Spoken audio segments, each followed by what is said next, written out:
খাগড়াছড়ির গুইমারায় আইন-শৃঙ্খলা পরিস্থিতির উন্নয়ন, মাদক ও অপরাধ নিয়ন্ত্রণে জনসচেতনতা বৃদ্ধি এবং পুলিশ জনগণের সমন্বিত উদ্যোগ জোরদারের লক্ষ্যে মাসিক ওপেন হাউস ডে ও মতবিনিময় সভা অনুষ্ঠিত।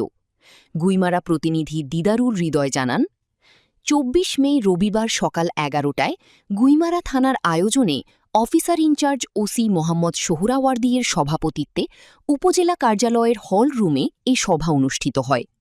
সভায় প্রধান অতিথি হিসেবে উপস্থিত ছিলেন রামগড় সার্কেলের অতিরিক্ত পুলিশ সুপার মি ওবাইন পিপিএম।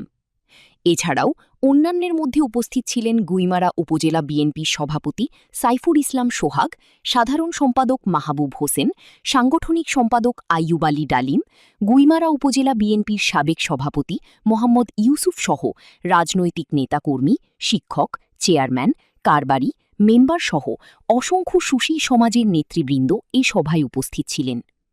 এ সময় বক্তারা একে একে সবাই বলেন, শুধু পুলিশের একার পক্ষে অপরাধ দমন সম্ভব নয়, তাই সকলেই মাদক, চোরাচালান, জুয়া, কিশোর অপরাধ, চাঁদাবাজি ও সন্ত্রাস নির্মূলে সমাজের প্রতিটি মানুষকে সচেতন ও দায়িত্বশীল ভূমিকা পালন করতে হবে। পাশাপাশি আইনশৃঙ্খলা বাহিনী ও পুলিশকে তথ্য দিয়ে সহযোগিতা করার আহ্বান জানান বক্তারা।